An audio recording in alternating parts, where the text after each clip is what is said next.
मुरारी, हे नाथ नारायण वासुदेवा। श्री कृष्ण गोविंद हरे मुरारी, हे नाथ नारायण वासुदेवा। श्री कृष्ण गोविंद हरे मुरारी, हे नाथ नारायण वासुदेवा। एक तुम ही बंधु सखा हमारे, हे नाथ नारायण वासुदेवा। श्री कृष्ण गोविंद हरे मुरारी, हे नाथ नारायण वासुदेवा। श्री कृष्ण गोविंद हरे मुरारी, हे नाथ नारायण वासुदेवा। हे नाथ नारायण वासुदेवा, हे नाथ नारायण वासुदेवा। श्री कृष्ण गोविंद हरे मुरारी, हे नाथ नारायण वासुदेवा। श्री कृष्ण गोविंद हरे मुरारी, हे नाथ नारायण वासुदेवा। श्री कृष्ण गोविंद हरे मुरारी, हे नाथ नारायण वासुदेवा। एक तो भगवान नाम में कभी भी ये सोचना ही नहीं है हमें कि हमारी आवाज मीठी है या हमारी आवाज में कुछ ऐसा है, खारापन है, मोटी है, या हम गाते हैं तो उतनी अच्छी नहीं लगती, ये कभी देखना नहीं। गाने के लिए तो गायिका बहुत हैं, बड़ी बड़ी, इतनी बड़ी बड़ी गायिका हो गई, लता मंगेशकर हो गई, और भी आज के जमाने में कितनी गायिका है, लेकिन मीरा तो नहीं बन गई ना। वो मीरा तो वो नहीं बन सकी। मीरा ने ये थोड़ी ना सोचा कि मेरे कंठ मीठा है कि नहीं है।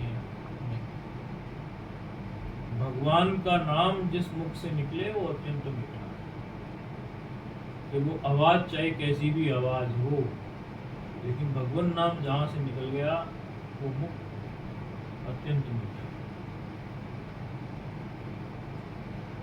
भगवान नाम की महिमा जो है,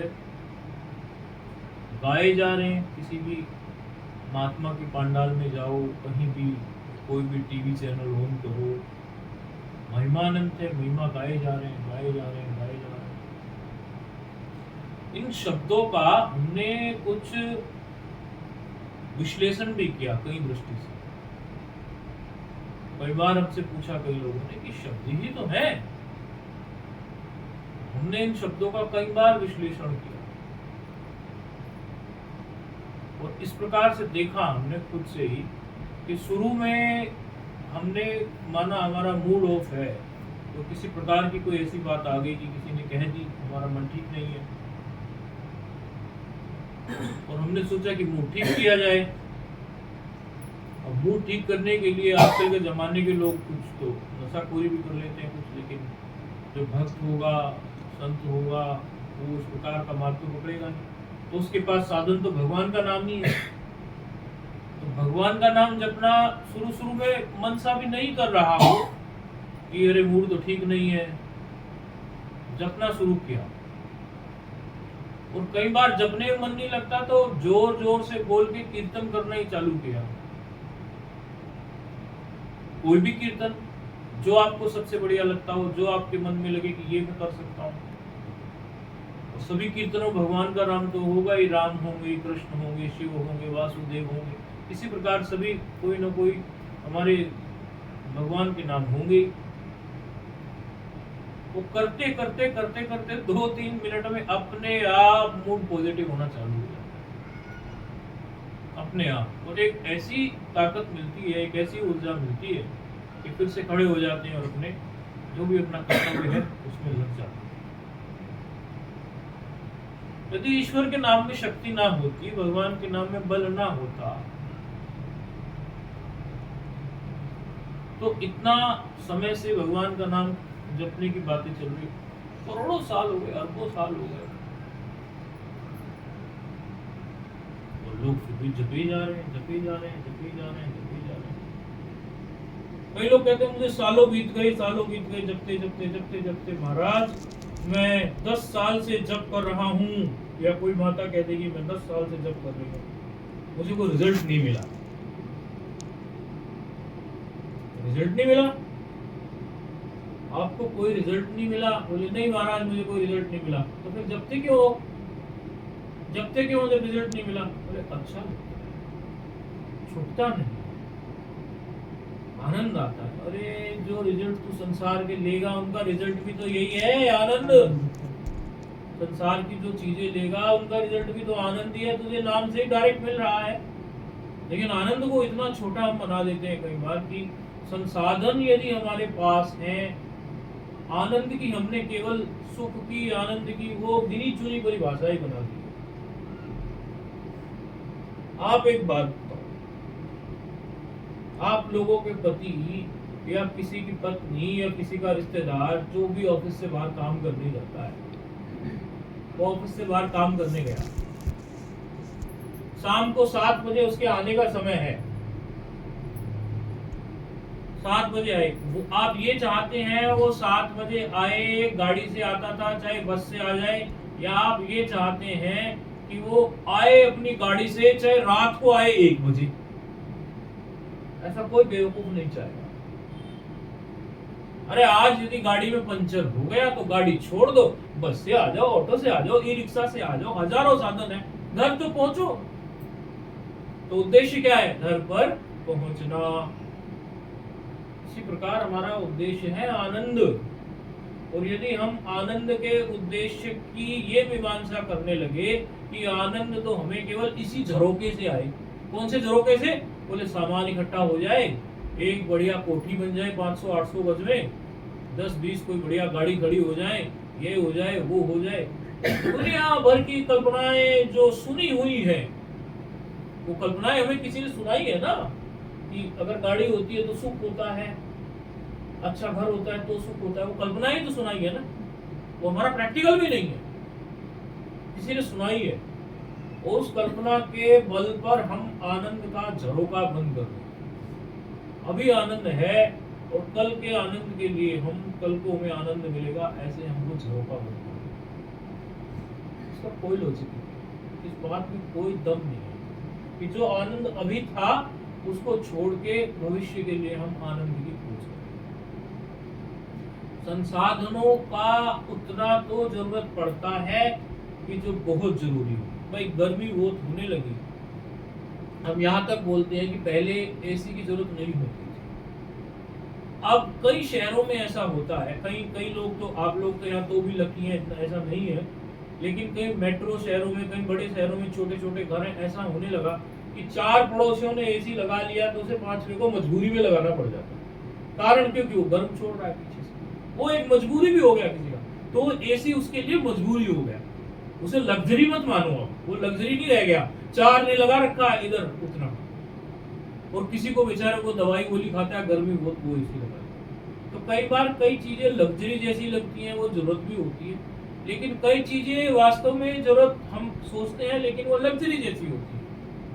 और यदि आपके पास है इकट्ठा करने का तो करो, लेकिन यदि इकट्ठा करने के लिए आपके पास पर्याप्त धन नहीं है तो वो जो मचमचाहट अंदर होती है हमारे, ये हो जाए, ये हो जाए, ऐसा हो जाए, ऐसा हो जाए, तो प्रारब्ध तो पहले रचे बाद में रचे शरीर। प्रारब्ध तो शरीर होने से पहले रच दिया जाता है। जो कर्म कर रहे हैं 3 प्रकार के कर्म है, क्रियामान कर्म, संचित कर्म और प्रारब्ध कर्म। कर्म जो है, जो गीता का श्लोक है कि वो ज्ञान अग्नि से सारे कर्म दग्ध हो जाते हैं। तो कर्म जो है 3 प्रकार के होते हैं। हम सोचें कि सारे कर्म दग्ध हो जाते हैं तो कौन से? एक होते हैं क्रियमाण कर्म, एक होते हैं संचित कर्म, एक होते हैं प्रारब्ध कर्म। प्रारब्ध कर्म दग्ध नहीं होते। प्रारब्ध कर्म तो ऐसे हैं जैसे वो अपना एक साइकिल है ना, साइकिल में पैडल मारते हैं, चलाते हैं, और हम पैडल मारना बंद करते हैं तो कुछ देर तो फिर भी चलती है ना, वो गति रहती है उसके अंदर, तो उतनी देर चलेगी। जैसे आप लोग तो पुराने लोग हैं तो आपने चाक देखा होगा कुम्हार का। अब तो ऑटोमेटिक चाक भी आ गए स्विच वाले, लेकिन कुम्हार का चाक तो डंडे वाला ही था ना, डंडे से कुम्हार का चाक घुमाए। अब वो जब डंडा मारना बंद कर देता है तो भी कुछ देर चाक कुम्हार का घूमता है। क्यों? क्योंकि उसको गति कुम्हार ने दे दी। तो प्रारब्ध कर्म वही होते हैं। आप लोगों का जो ये सोचना हो कई बार कि संतों को महात्माओं को वो तो बहुत ऊंची स्थिति में, उनको बीमारी कैसे आ जाती है, ये बड़ा प्रश्न किया जाता है। जो जीवन उपयोगी बातें हैं उनका हम सार खिचड़ी सत्संग सुनाते हैं। सोचते हैं कि ये महापुरुषों को ये इतना बीमारी का प्रारब्ध कैसे आ गया, ये बीमारी क्यों हो गई। तो इसमें समझने की बात है कि ये पूर्व में बन चुका, उसके बाद उन्होंने साधना की, अब उनकी मुक्ति हो गई, आगे उनका कुछ नहीं होगा। तो पूर्व के किसी कर्म से ये प्रारब्ध बन चुका, अब वो उसको भोग लेंगे, वो कंप्लीट हो जाएगा। वो चाक की गति के समान है, और वो भी जितना उनका था उसमें से कुछ कम हो गया। प्रारब्ध जो होते हैं ना तो कई प्रकार के हैं, उसमें जो बहुत तेज प्रारब्ध होगा, मंत्र जप करने से, आप उस प्रकार के जीवन को जीने से तो ढीला भी पड़ जाता है। कई बार क्या होता है कि प्रारब्ध है और आपको चोट लगने का प्रारब्ध है, तो टांग टूटने की जगह कहीं छोटी मोटी मोच ही आ गई, तो प्रारब्ध ढल गया। ये होता है भक्तों के साथ, ये होता है जापक के साथ जो भगवान के नाम का जप करते हैं, ये होता है गुरुमुखों के साथ जो गुरुमुख है। सुन लो चतुर्सुजान, निगुरे नहीं रहना, निगुरे का नहीं कोई ठिकाना, 84 में आना जाना, सुन लो चतुर्सुजान, निगुरे नहीं रहना। निगुरे का तो कोई मतलब ही नहीं, वो तो अभी संसार में अभी झोंके खा रहा है, उसको पता ही नहीं है, उसके अंदर तो ये अहंकार हो गया, मेरे से बड़े इस धरती पे कोई गुरु नहीं। अच्छा, आजकल एक चीज हम और देखते हैं, प्राय प्राय कोई प्राय प्राय हम देखते हैं, ये भूल समझो या उस समय उनको किसी ने बताया नहीं है कुछ। प्राय प्राय ये देखते हैं कि व्यक्ति जो है, जो आचार्य नहीं होते, ऐसे जो अभी आचार्य नहीं है, जिनका कहते हैं हमने उनके नाम का जप करते हैं या कुछ करते हैं, इसमें भी कई बार शर्मा जाते हैं। लोग सोचते हैं कि जो आचार्य सामने होंगे या गुरु सामने होंगे तो वो तो कसेंगे, डांटेंगे भी, आपकी कमियां भी बताएंगे। और वास्तव में आप देखो तो यदि व्यक्ति को कोई टोकने वाला नहीं है, उसकी कमियां बताने वाला नहीं है, विवेकानंद तो कहते थे ये बात, बड़ी बढ़िया बात कहते थे कि जिस व्यक्ति को घर में, परिवार में या बाहर कोई टोकने वाला नहीं है, उस व्यक्ति को अपने घर पर शमशान घाट लिख देना चाहिए। यहाँ कोई रोकने टोकने वाला ही नहीं है। अरे जिसके सिर पे कोई बैठा नहीं है, वो व्यक्ति तो अनुशासनहीन हो जाएगा, वो ठीक कैसे चलेगा। कोई ना कोई गुरु अवश्य हमारे होने चाहिए, और गुरु समय समय पर हमें हमारी कमियां बता सके। ऐसे नहीं कि गुरु तो है लेकिन ना हमारा वर्षों तक गुरु से संपर्क है, बीत गए जी 5 साल 8 साल बीत गए जी, 10 साल बीत गए, कभी नाम दान लिया था, गुरु जी से हम ये भी चर्चा नहीं कर पाए, गुरु जी अब हम पहले ये करते थे, अब ये करते हैं, जो आपने नाम दान दिया था, हमें 11 माला का नियम दिया था, अब हमें बढ़ा के 21 करें, क्या करें, या ये अनुभूति हमें होने लगी है। ये भी आध्यात्मिक जो व्यक्ति होता है उसको, या आध्यात्मिकता की राह पे जो गहराई से चलने चाहता है, उसको एक बड़ी बाधा हो जाएगी कि गुरु जी से एक बार ले लिया और गुरु जी से कोई संपर्क ही नहीं है, उसका कोई डिस्कशन ही नहीं हो पा रहा गुरु जी से। वास्तव में ऐसा होता भी है, कई बार कई प्रसिद्ध गुरु ऐसे होते हैं, बहुत बड़े बड़े गुरु होते हैं, उनको ये भी नहीं पता होता कि वो भरे पांडाल में हजारों लोगों को बैठा के नामदान दे, वो चले गए, वो कहाँ आप कहाँ, गुरु जी कहीं है आप कहीं है, पता नहीं कितने लोगों को कहाँ कहाँ दे दा के दीक्षा वो चले गई। अवश्य लाभ होगा, लाभ नहीं होगा ये हम नहीं कह रहे हैं, लेकिन यदि आपके अंदर संशय उठते हैं, यदि आप ज्ञान के मार्ग पर गहराई से चल रहे हैं, तो आपको अवश्य ऐसा होगा कि मैं पूछूं तो सही, किससे पूछोगे, पूछूं तो सही। पहले तो गुरु जी बनाए ऐसे कि आपने ऐसा सोचा नहीं, चलो हम कहते हैं ना चलने वालों से तो वो भी बहुत अच्छे हैं, बहुत अच्छे हैं, क्योंकि एक भगवान का नाम मिल गया और शास्त्रीय भगवान का नाम हो, अर्थात हमारे शास्त्रों में उस नाम का वर्णन हो, वो नाम ऐसा ना हो कि वो नाम कई संप्रदाय या कुछ कोई अपना ही बना देते हो, हमारी किसी पुराण में उस नाम का कुछ वर्णन हो या कुछ हो, वो मिल गया, वो भी अपना काम करेगा। लेकिन वो बहुत भाग्यशाली हैं जो गुरु से संवाद कर पाते हैं, अपनी जिज्ञासा कभी रख पाते हैं, चाहे साल में, 6 महीने में, 4 महीने में। वैसे तो गुरु के चरणों में जितना समय मिल जाए रहना चाहिए, क्योंकि इस बात की तो कोई गारंटी नहीं है कब अपना शरीर पूरा हो जाए और कब कब गुरु जी अपने लोक में चले जाएं, उसकी कोई गारंटी नहीं है। जब मौका हो अपनी समझ को बढ़ा लेना चाहिए। हम आज भी अभी तो यहाँ हैं, जब रहते हैं अपने स्थान पर तो कई लोग कहते हैं कि अरे आपको अब पढ़ने के लिए क्या शास्त्री। मैंने कहा अंतिम श्वास तक हम जो गुरुजन हमें उपलब्ध होंगे हम उनके चरणों में बैठे रहेंगे। जो भी गुरुजन हमें उपलब्ध होंगे हमें लगेगा कि ये गुरुजी हमें बहुत अच्छी समझ सीख देते हैं और हमेशा हमें कुछ ना कुछ बात बताते रहते हैं, हम हमेशा उनसे मिलने जाएंगे, रोज जाएंगे, दर्शन करने जाएंगे, 2 वचन सुनेंगे।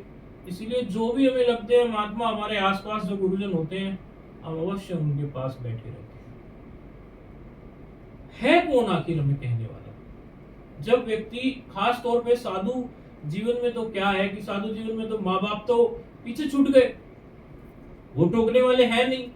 अच्छा, गुरुजन को भी अपनी छाती पे नहीं रखो, सिर पे नहीं रखो, तो आपको रोकेगा टोकेगा कुछ नहीं, तो आपके भी भ्रष्ट होने के कारण बन सकते हैं सारे। बहुत बढ़िया बात रामसुखदास जी महाराज एक बार कह रहे थे, मुझे बढ़िया भी लगी कई बार। कहते हैं भाई साधु को भी सावधान रहना चाहिए। सुन लेना ये बात अच्छे से, क्योंकि पता नहीं कौन किस बात को कहाँ सुनता है। एक बार कोई बात बोलते हैं, वो कई बार रिकॉर्ड हो जाती है, कहीं से कहीं चली जाती है, पता नहीं उस बात को कौन कहाँ सुनेगा। कोई महात्मा ही सुन रहा हो, कोई ग्रस्त सुन रहा हो, कुछ पता नहीं चलता। आजकल तो रिकॉर्डिंग रहती है। वो कहते हैं कि ग्रस्त को तो सावधान रहना ही है, लेकिन साधु को उससे ज्यादा सावधान रहना है। बोले क्यों?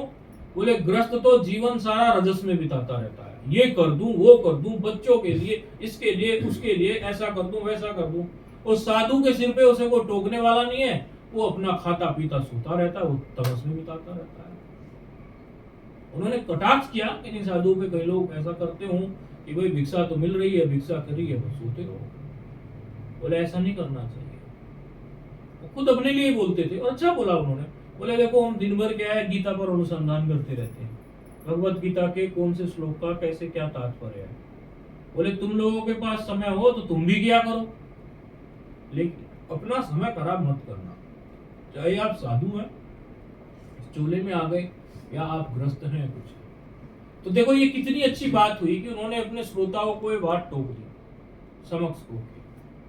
और इस तरह से यदि हमें कोई टोकते रहे, इसीलिए हम भी अपने जीवन में अपने सामने टोकने वालों को रखते रहते हैं कि वो टोकते रहेंगे, हमें बताते रहेंगे, टोकते रहेंगे, हमें बताते रहेंगे, तो ये अच्छा ही रहेगा हमारे सामने। और जो बिल्कुल ही ऐसा समझते हैं, ये तो उनकी बात है जिनके गुरु लोग हैं, और जो बिल्कुल ही ऐसा समझता है कि हम तो फलाने आश्रम से या फलाने उससे जुड़ गए जी, बस हो गया काम। देखो ये तो एक मन को अपने झूठ मूठ बहकाने वाली बात है। आप ही अपने अंतःकरण से पूछो, हमारी बात यदि बुरी भी लगे तो भैया आप अपने अंतःकरण से पूछो, आप लोग सब समझदार हैं कि कहीं किसी एक चीज से जुड़ जाने से सत्संग प्राप्त नहीं हो रहा है। देखो कुछ ना करने से कुछ करना तो अच्छा है, बुराई हम किसी की नहीं कर रहे कि कुछ नहीं करते थे कि जी फलानी कुटिया से फलाने उससे जुड़ गए, वहाँ खाने पीने की सेवा कर देते हैं, लंगर लगा देते हैं, वो भी मानवता का कार्य है, कोई सामान्य कार्य नहीं है, मानवता है उसमें। कुछ बांट रहे हैं, कुछ कर रहे हैं, लोगों को दे रहे हैं, मानवता है। लेकिन वो आपका एक समाज सेवा है, आध्यात्मिक विकास उससे थोड़ी अलग चीज है।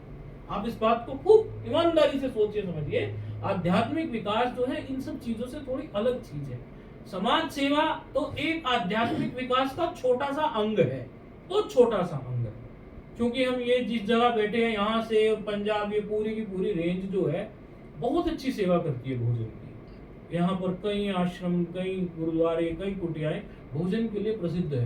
कल हमें कोई दिखा रहा था, बोले ये फलानी कुटिया है, यहाँ इनका है। फिर हमने पूरा मतलब वो इतिहास देखा, छाना, वो पहले भी पता था हमें, उन संप्रदाय के हम महात्माओं को भी जानते हैं, वो हमें भी जानते हैं।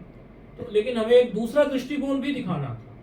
दूसरा दृष्टिकोण अभी हम क्या दिखाना चाहते हैं, ये है कि अवश्य ही व्यक्ति को सेवा करनी चाहिए, क्योंकि पूर्व में हमने ये सेवा की बात ही कही थी। कल जब हम बोल रहे थे सेवा के लिए ही बोल रहे थे, सेवा अवश्य ही करना चाहिए, लेकिन सेवा अंतःकरण शुद्ध करने के लिए होती है। ये एक साधन है अंतःकरण शुद्ध करने का, और सेवा भी कई प्रकार की होती है। थोड़ा नाम जप की सेवा भी कर लो, मानसिक सेवा हो जाएगी। वो भी कर लो। थोड़ा जो है डायरेक्ट गुरु के संपर्क में आके अपने बारे में थोड़ा पूछ भी लो। कोई गुरु ऐसे नहीं बनाए हैं जो मंत्र के जानकार है, नाम के जानकार है, किस मंत्र का कैसे क्या प्रभाव पड़ेगा, किस नाम का कैसे क्या प्रभाव पड़ेगा। थोड़ा प्रार्थना करो भगवान से, ऐसे गुरु जी भी मिल जाए कि जो मंत्र के साथ अपना कुछ प्रयोग करते रहते हो, बैठ के साधना करते रहते हो, जो बता सकें आपको कुछ खोल के। ऐसी भी प्रार्थना कर लो, नाम जप भी कर लो, वो भी सेवा करो, उसमें कुछ नहीं।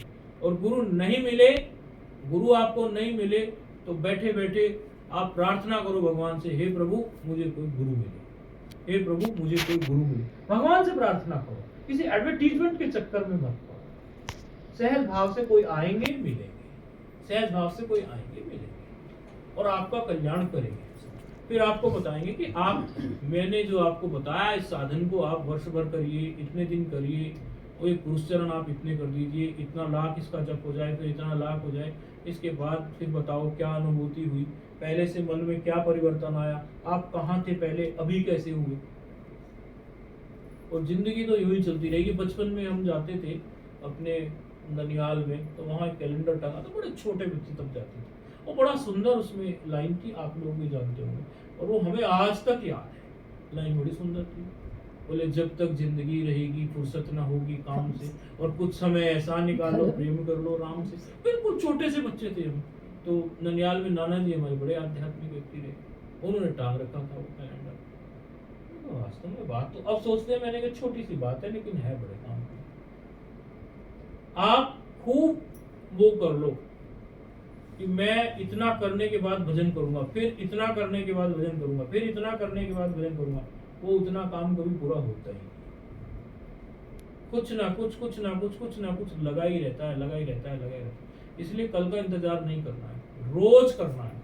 कलयुग में 1000 बार, कलयुग में, ये शास्त्रीय वचन है, शास्त्र से बोल रहे हैं, शायद स्कंद पुराण में आया है, कलयुग में 1000 बार भगवान नाम का जप आपको रोज करना चाहिए।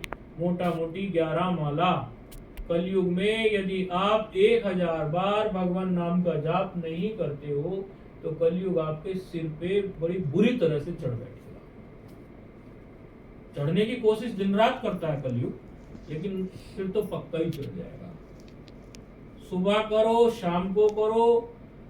हमें तो एक संत ये कहा करते थे, हमने उनसे कभी ये नहीं पूछा कि ये किस शास्त्र में लिखा है, हमें संतों की बात पर विश्वास है। ये कहा करते थे हमारे साधना काल से ही कि देखो भाई, एक बात आपको बताते हैं, जो व्यक्ति अपने जप के प्रति समर्पित है वो इतना समर्पित है कि रात को सोने से पहले भी जप करके सोएगा। और जो व्यक्ति सारा काम निपटा के रात को जब सो रहा है, सोने से पहले 2, 4, 5 माला बड़े प्रेम से अपने मंत्र की, अपने जाप की, अपने भगवान नाम की घुमा के सोएगा, उस व्यक्ति को मृत्यु से पहले आभास हो जाएगा कि मृत्यु आने वाली है। अब वो संत ने किस शास्त्र से ये बात कही, हमने ये कभी नहीं पूछा उनसे, लेकिन अच्छी आदत हमें उन्होंने डाल दी कि जब सो रहे हों तो जो अपने इष्ट हैं उनके नाम की 2-4 माला जब तक घूम ना जाए बिस्तर पर बैठे बैठे, हमें नींद नहीं आती। अपना जप करते करते करते करते श्वास के साथ उसको जोड़ देते हैं और आराम से कोई 200, 400, 500, 800 जब हो जाता है, उसके पहले नींद ही नहीं आती। ये आदत पड़ गई। मतलब ऐसा नहीं है कि हमें मृत्यु से पहले पता चले इस चस्के में, उस समय उन्होंने बताई, हमने वो हैबिट बना ली। अपने नाम के प्रति आप जितने समर्पित रहेंगे, आप समझिए अन्य भी अनिष्ट आपके जीवन से टलते चले जाएंगे। देखो, ऐसा करते करते करते करते रहने से विवेक आता है, और जब विवेक आता है फिर वैराग्य आता है। पहले विवेक ही आता है, फिर वैराग्य आता है। एक बार एक वो थे अधिकारी, जिला अधिकारी, अंग्रेजों का समय था, मतलब अंग्रेज जाने ही वाले थे, लगभग सन 40 की बात है, 38-40 की। जिला अधिकारी जो थे, उनके पास में उनकी एक नाई था जो उनकी नित्य हजामत बनाता था, उनकी दाढ़ी बनाता था, बाल बाल ठीक करता था। वो उससे करवाने लगे। नाई का नाम था मुनव्वर नाई। तो मुनव्वर से वो हजामत बनवाने लगे। सुना है पहले कभी है? मुनव्वर नाई से हजामत बनवाने लगे कि चल भाई मेरे बाल काट ले, दाढ़ी वाड़ी ठीक कर ले। अधिकारी थे, अंग्रेज शासन थे। वो कहने लगे अरे भाई नाई मुनव्वर, तू एक काम कर, मुझे कुछ बात भी बता दे। मुनव्वर का नाम मुनव्वर था, लेकिन मुनव्वर जो था थोड़ा सूफी मिजाज का था। साधु संतों के पास जाता था मुनव्वर। उसे मन में ये नहीं था कि मैं मुसलमान हूं तो हिंदू संतों के पास या किसी भी सूफी संत के पास जाऊं कि नहीं। वो जाता था। बोले अरे मुनव्वर, तू साधु संतों के पास बहुत जाता है। और ये जो अधिकारी थे ये रोज जप करते थे अपने घर पर, जब ध्यान करते थे, लेकिन जीवन में कुछ अभी निर्णय आया नहीं था। देखो कैसे यदि हम करते जाते हैं वो पूंजी इकट्ठी होती जाती है, फिर एक दिन वो कैसे असर करती है। मुनव्वर बोला क्या बोलते हो साहब? बोले कुछ सुना दे, दाढ़ी भी होती रहेगी तो कुछ सुनाता भी रहेगा। अरे बोले महाराज सब ऐसे ही है, सुनता कोई नहीं है, कहते सब है। बोले नहीं ध्यान से सुनूंगा। बोले पक्की बात है? बोले हाँ एकदम पक्की बात है। अच्छा तो सुनो। बोले पुरानी बात है, बिल्क का सम्राट था, कोई छोटा मोटा कोई स्थान था बिल्क नाम का, रेगिस्तान में कहीं सऊदी की सब साइड रहा होगा। वहां का सम्राट था, उसके मन में आया कि मैं चलता हूं कहीं यात्रा पे चलते हैं। तो ऊंटों का जमाना था, ऊंट चलते थे रेत के उसमें, ऊंट सारे लाद दिए गए। सारे ऊंटों पे किसी पे राशन लाद दिया गया, किसी पे टेंट लाद दिए गए कि कहीं रुकेंगे तो टेंट लगा लेंगे, और किसी पे जो है साथ में चलने वाले लोग हो गए। कई ऊंट हो गए। ऊंटों का काफिला चल पड़ा। राजा का ऊंट बीच में, कुछ ऊंट आगे कुछ ऊंट पीछे। राजा का जो ऊंट था वो बीच में। चलते गए कुछ देर के बाद देखा तो ऊंट रुक गए। राजा साहब ने पूछा कि ऊंट क्यों रुक गए? बोले महाराज देखते हैं। देखा तो बोले एक ऊंट जो था बोले वो गिर गया है। राजा साहब उतरे। राजा साहब ने उतर के देखा कि ये ऊंट गिर गया है। बोले हाँ क्या हो गया? बोले महाराज ये ऊंट मर गया है। बोले मर गया है? ऊंट मर गया है? बोले हाँ। मरना क्या होता है? पता नहीं राजा साहब का उस दिन क्या दिमाग घूमा।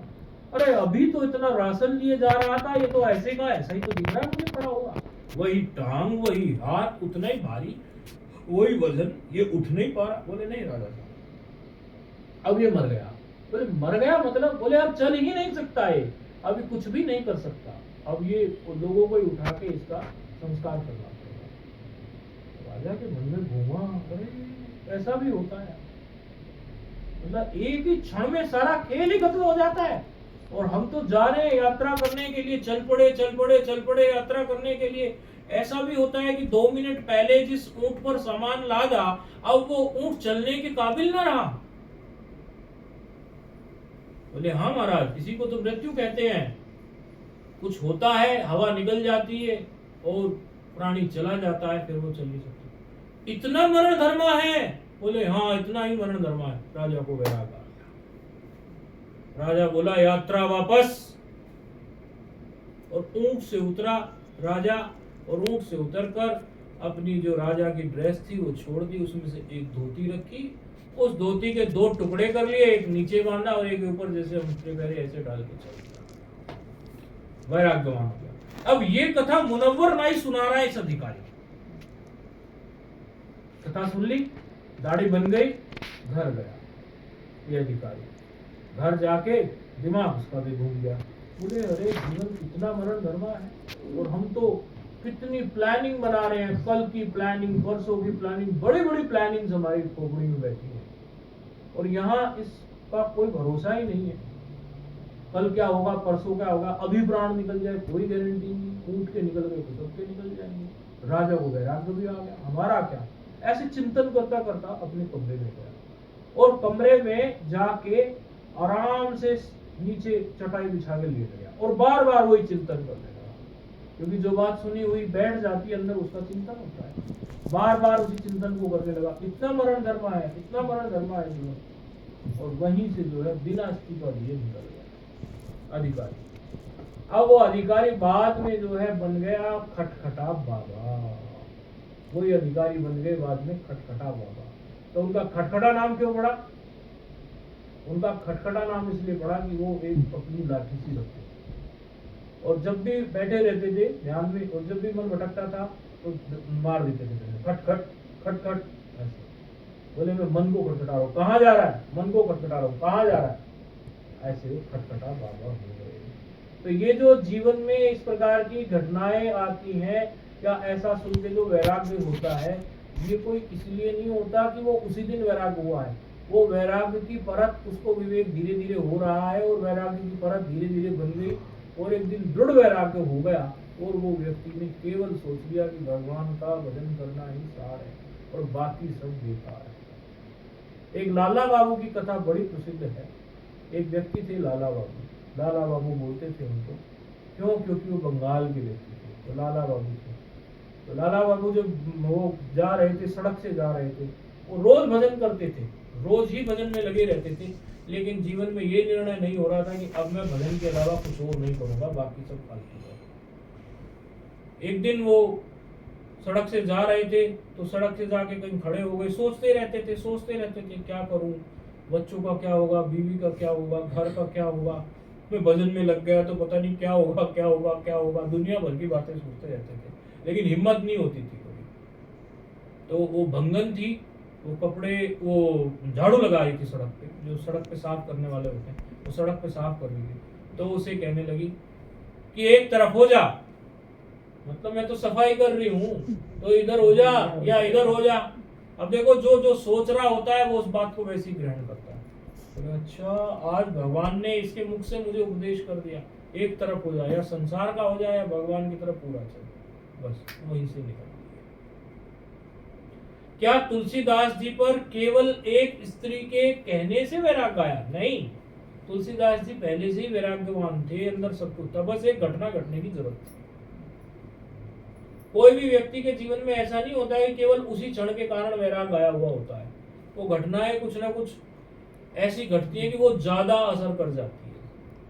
व्यक्ति वो वैराग्यवान होता है, लेकिन कहीं ना कहीं किसी न किसी प्रारब्ध के कारण कहीं अटका रहता है, फिर किसी दिन कोई ना कोई ऐसी घटना घट जाती है कि उसका मन बन जाता है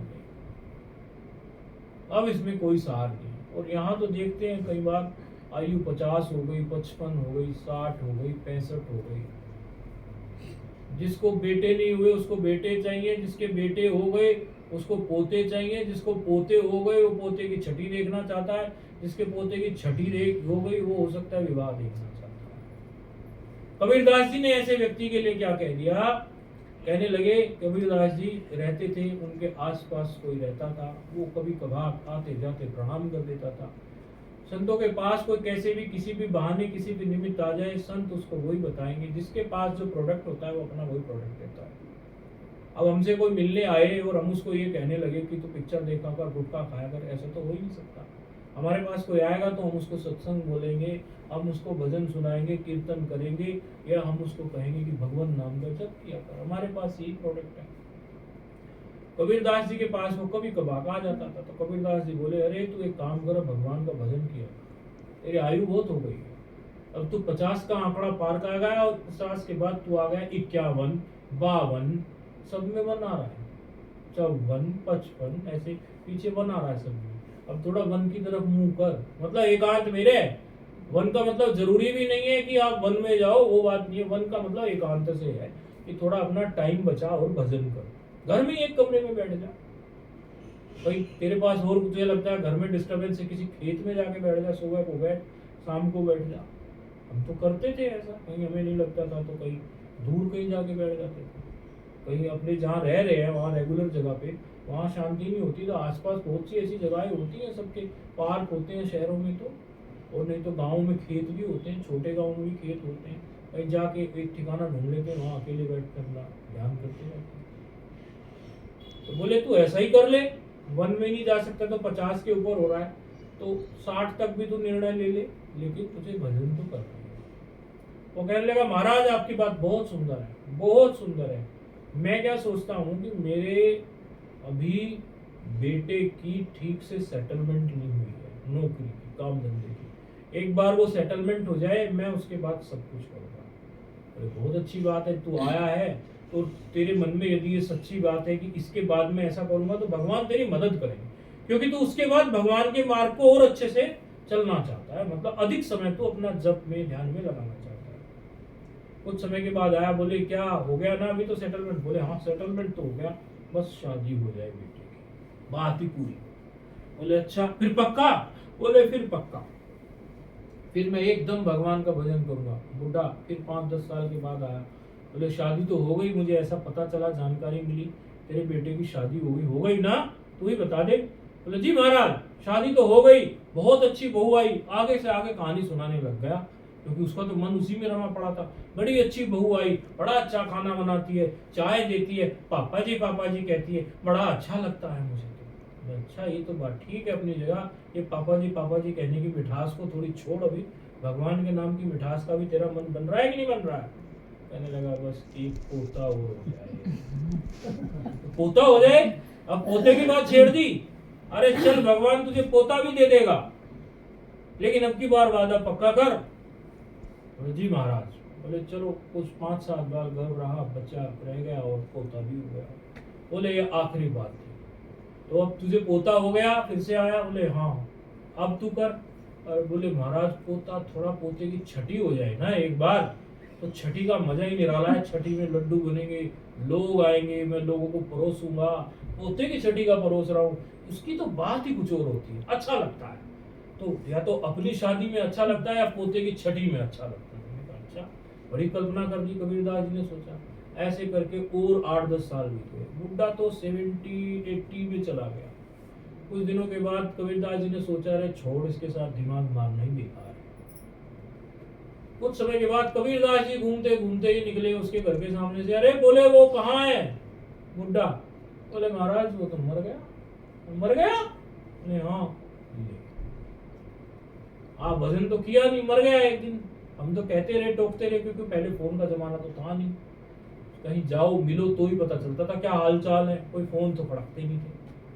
बोले मर गया ना मर गया। कबीरदास जी को बड़ी दया आई, उन्होंने सोचा वो मर गया और चिंतन तो उसका ऐसा ही था, तो बेचारा पता नहीं कहाँ होगा।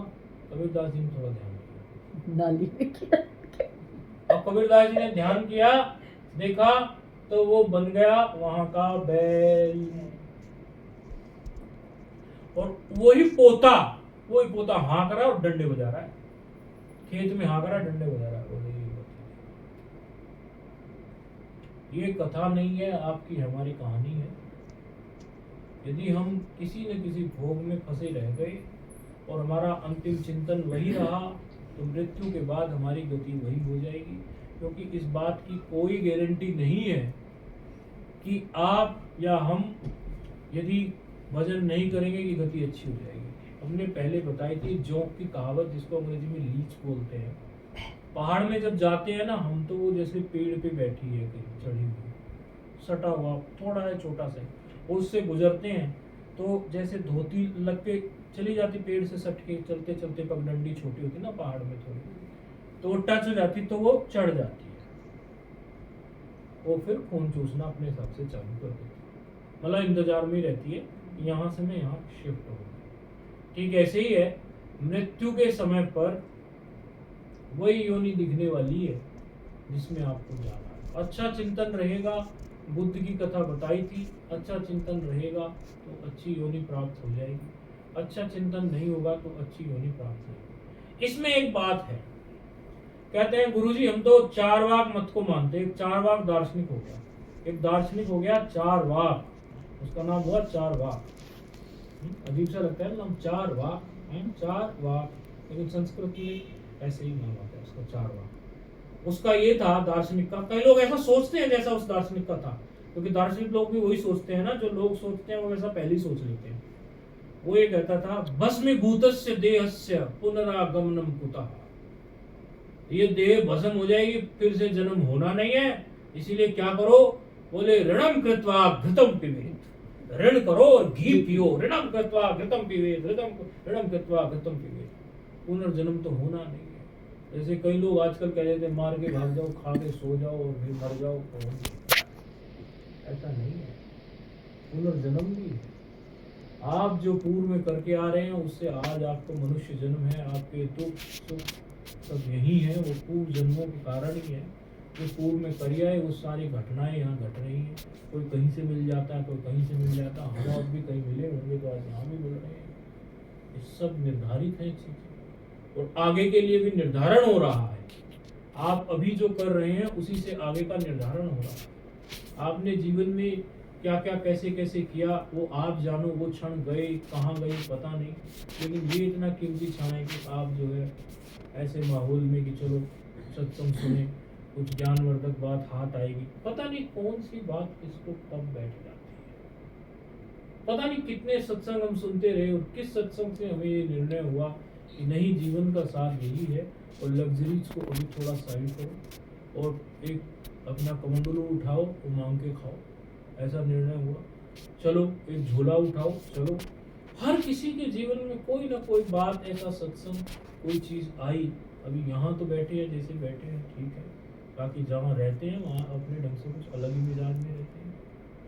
कोई ना कोई बात ऐसी कभी ना कभी लग जाए कि जीवन में ये पक्का हो जाए हमारे कि भैया जितनी भी चीजें तूने इकट्ठी की हुई है, जो भी है, इनका कोई मूल्य नहीं। एक रोहतक में पोस्टमैन थे, वो एक बाबा के पास जाते थे, एक महात्मा के पास। उन्होंने एक दिन आके ये बोला, पोस्टमैन ने बोले, महाराज मेरा रिटायरमेंट हो गया। ये तो कोई 10 ही साल पुरानी बात है, आप बताओ मैं क्या करूं अब। बोले ये तो बहुत ही अच्छी बात है कि तू महात्मा से पूछने आया है, वो पहले भी आता था। बोले अब बताओ। उसे महात्मा कहते थे, भाई तेरे 2-4 साल रिटायरमेंट के बचे हैं तो तू उसको पूरा करके और अच्छे से तुझे बताऊंगा, बाकी भजन तो तू कर ही रहा है। कहने लगे, भाई और क्या करना है, पूरी तरह से अब भगवान का भजन करना है। तेरे पास इतनी पेंशन या इतना कुछ तो है, छोटा मोटा, तो तेरा खाने पीने का कुछ हो जाए। तुझे चोला पहनना है साधु का तो चोला पहनने मैं तेरा संस्कार कर देता हूँ। समाज में तुझे चोला पहन के रहना है तो चोला पहन के रह ले। यदि तेरा चोला पहनने का मन नहीं है, तो ऐसे भजन करना चाहता है तो भजन मुख्य है, चोला मुख्य नहीं है, तू वैसे भजन कर ले। पहले तो तू मुझे ये बता तेरी अनुकूलता कैसे है। बिल्कुल घटित घटना हमारे सामने। वो कहने लगे कि महाराज मैं चोला तो अलग से पहनना नहीं चाहता हूँ, भजन मेरा मुख्य है, मैं भजन करना चाहता हूँ। बोले अच्छी बात है, भजन करना चाहता है तो एक काम कर, तू कहीं रहना चाहता है, तेरा किसी आश्रम में या कहीं कोई इंतजाम करा दूं, वहां तू रहना चाहता हो, ऐसा कुछ हो तेरे मन में।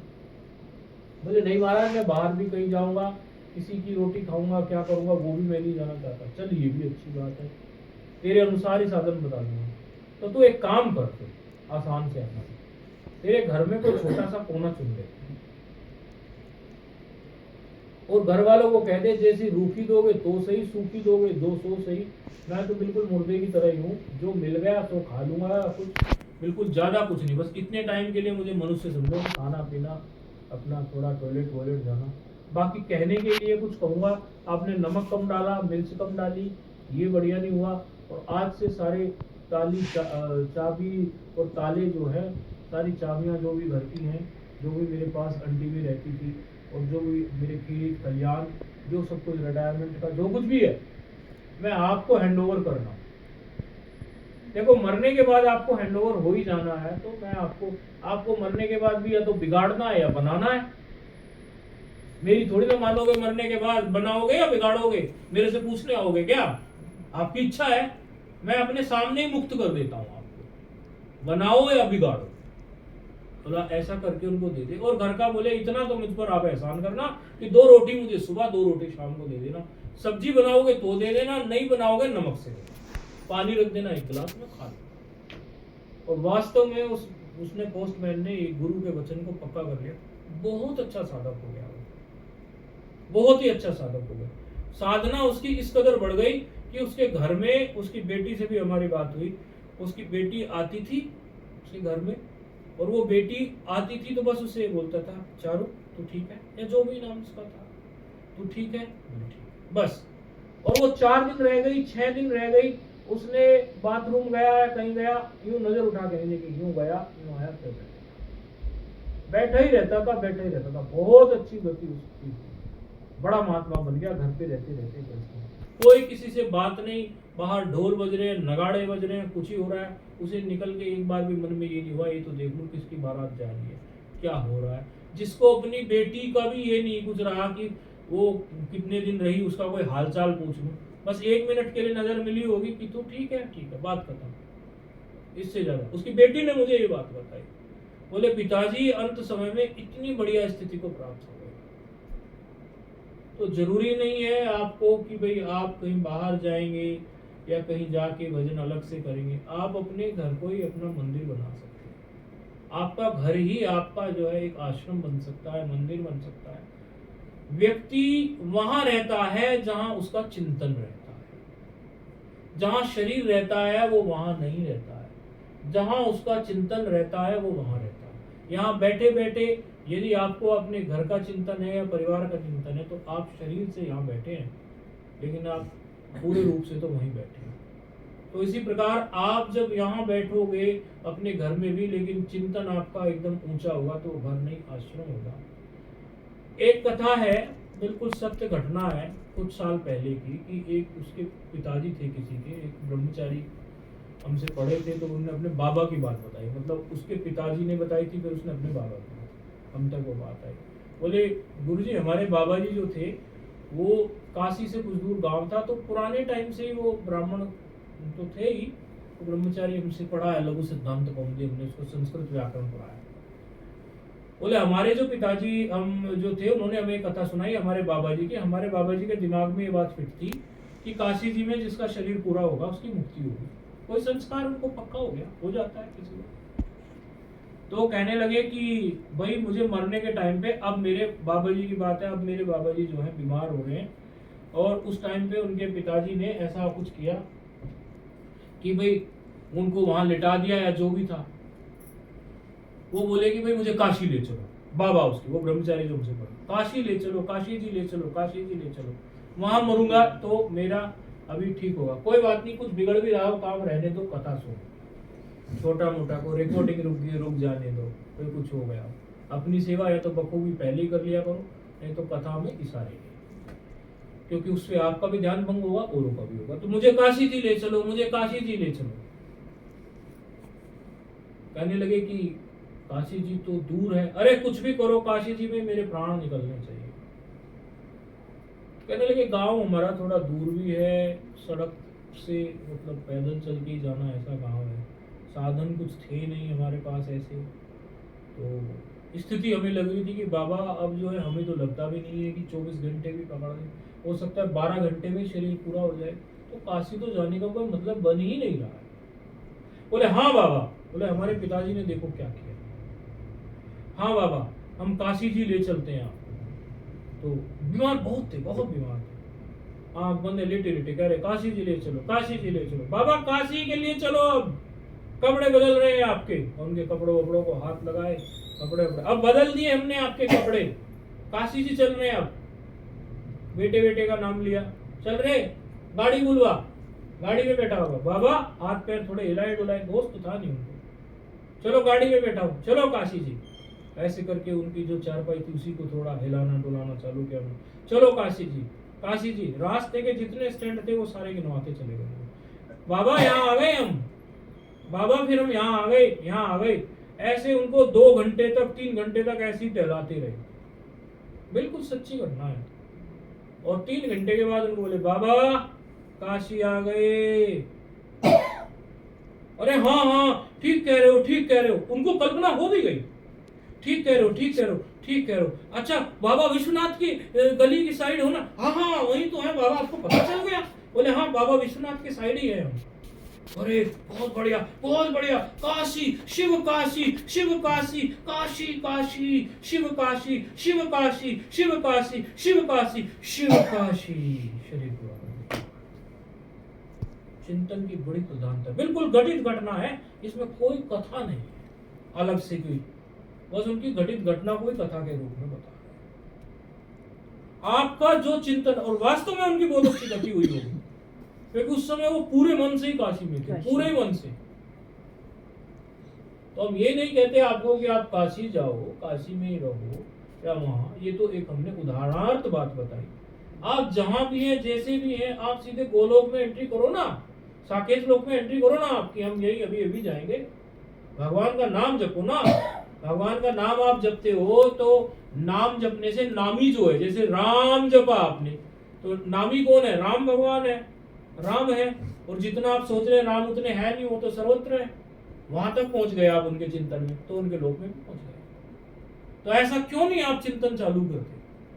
आज आप यही समझ लो इतनी सारी बातों में से कि यदि आप इस प्रकार नाम जप में लगोगे तो अवश्य एक दिन वो घटनाएं घट सकती हैं जैसे मुनव्वर नाई की कथा सुनते सुनते अधिकारी के साथ घटी। वो घटा घट सकती है, वो कथा सुनते सुनते, वो नाम जपते जपते ऐसी घटना घट सकती है जैसे लाला बाबू ने सोचा अब मैं जीवन में भजन ही करूंगा।